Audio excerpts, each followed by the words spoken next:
Hey, you are listening to Oh Crap Parenting with me, your host, Jamie Glowacki. This is a podcast for conscious parents who drop the F-bomb a lot. Hey, you guys. Welcome. I want to talk today about the 3 things I have found absolutely necessary for a peaceful holiday.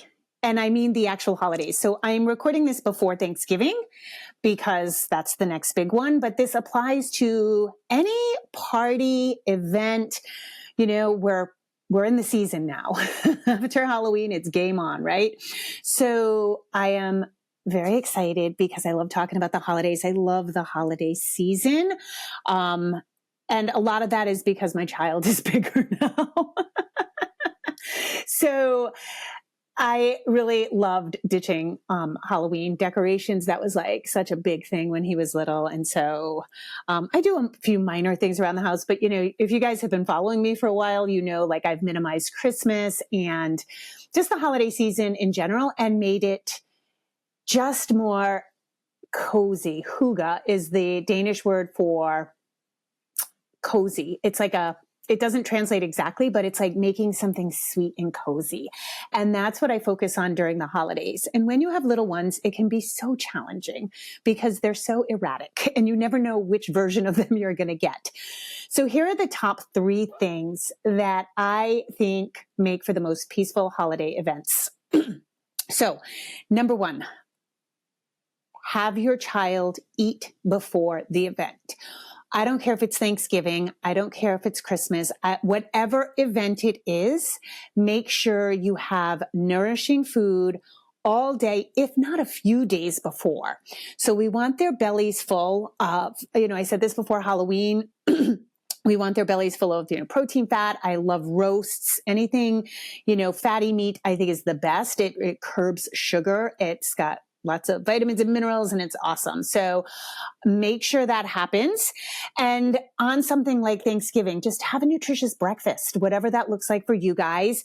What I more want you to think about is what I want you to think about more is a better way to say that is I want you to relax during the dinner. Everybody knows toddlers are going to eat the buns, the dinner rolls, and that's about it. And maybe some extra butter, which I'm okay with. But I think holidays are a place to relax, to enjoy the company.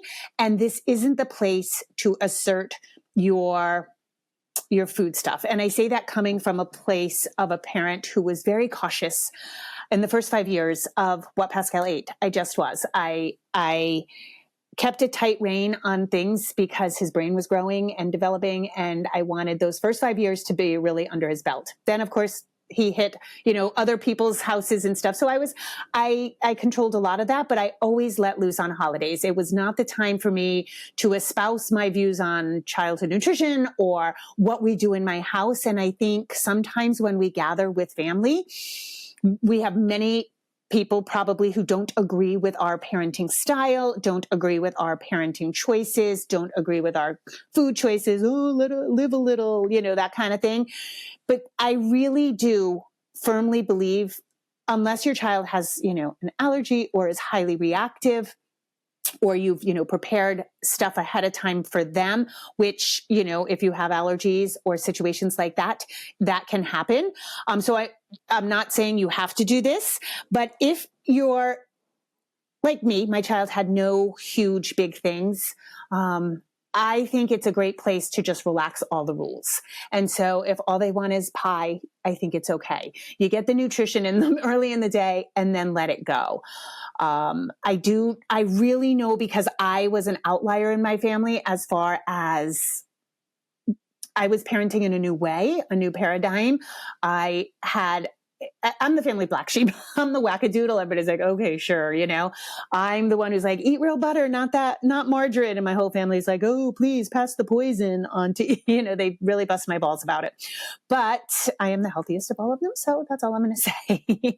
But anyway, I do know the feeling of feeling defensive or like you have to put up your guard or defend your choices. And I think it's so much easier. And I've learned this the hard way through my own parenting, that if you just let it go for the holidays, it's totally fine. So that's number one. Number two, leave on a high note. So wherever you're going, we tend to wait until our child looks raggedy, tears start coming, rubbing their eyes. We tend to use that as our cue to leave. Oh, he's getting tired. It's time to go. You want to leave on a high note, because if you wait till they crash, you're probably going to leave on a low note. And then we don't control children's memories. So they could have had a great time. Everything was awesome. Everything was fantastic. And now you leave with arguments and crying and screaming, and it's a nightmare. And that very well could be your child's memory of the event. So don't do that to yourself. Don't do that to your child. Just leave on a high note, and it may mean leaving early. Now, that being said, if you don't want to, and your kid is having a great time. There's not many families now who have this, but when I was a kid, there were like, I don't know, a billion cousins and friends at holidays, and we would run around. I mean, we'd be sweating and fighting and crying, and the parents would be smoking in the other room and like, figure it out, but we would stay till like midnight. I think that's okay too. If you're having a blast, your kid's having a blast, but just know that there's going to be payback for that. I hate to say it like that, but you will pay for it. And you will pay for it not maybe when you leave, but definitely when you, the next day, or lack of sleep or something like that. And I think it's worth it sometimes. So this is up to you. This is your call, what you want to do. But if you do stay late, make that choice, have another glass of wine, have coffee and pie, make that choice consciously, knowing I'm kind of fucked tomorrow and I don't care. What I find is that a lot of parents will do that and then be like, I can't deal with the nightmare. I don't know why my kid's like this. And I'm like, well, I do. So just be ready for it. And if you have a slow day the next day, that's awesome. On that note, a sub tip for leave on a high note, bring PJs. Get your kid in PJs before getting in the car. And that way, if they fall asleep, smooth transfer in, and it just makes everything so much better. It's also a nice cue. Everybody now knows the kid's in pajamas. Everybody says bye, good night, and it's a happy ending. I loved doing this with Pascal. I never got kickback, even though we always left early, and he went to bed so early. We'd often leave very, very early, and I never got any gripes, even though my family's big gripers. And so they were like, oh, Pascal's got his PJs on, time to go. So that is also very helpful. The third thing, holidays are tough when you have to reprimand your kid. These big events, right? We always have, every client I've ever worked with has envisioned a Norman Rockwell scene, and it never is, right? And there are going to be times that you have to reprimand your child. When you are in these big gatherings, please get down on their level and whisper the reprimand to them. And it might be something like, hey, you're getting a little silly now. Do you need to take a little space? Just a little reminder. Or I saw you hitting your cousin earlier. If it happens again, I'm going to take you to grandma's bedroom. Okay. All right. Or wherever you guys are, or even if it's at your own house. So when we whisper to a child, we don't embarrass them. So very often in these big settings, something happens, you reprimand, hey, I asked you not to hit. Your child now looks around, everybody's staring at them, and they melt down even worse because they're embarrassed and full of shame. So it's just better. I have just across the board found this to be the most useful tip. Just whisper to them and let it go. And then if anybody says anything about your child, their eating, how they're behaving, you can say, thank you. I appreciate your feedback. I've got this. So again, I know holidays can be so tense.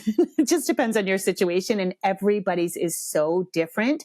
And so those, I think, are the three things that I have found to make every event better. Eat beforehand. Don't worry about what's on their plate at the event.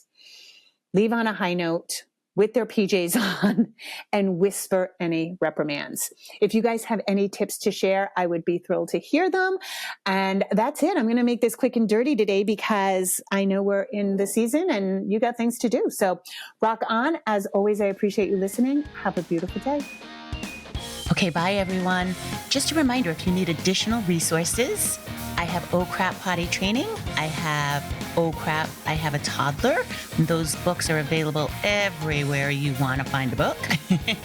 You can also go to my website, jamieglowacki.com, where you can book private sessions with me, buy any of my courses. Those are really geared towards potty training help. And also I'm on Instagram. I'm not on Facebook anymore, and I'm not on Twitter. I'm on Instagram, jamie.glowacki, and I do a lot of lives and usually posting a lot of good information. So those are extra resources for you. And as always, rock on. Have an awesome day.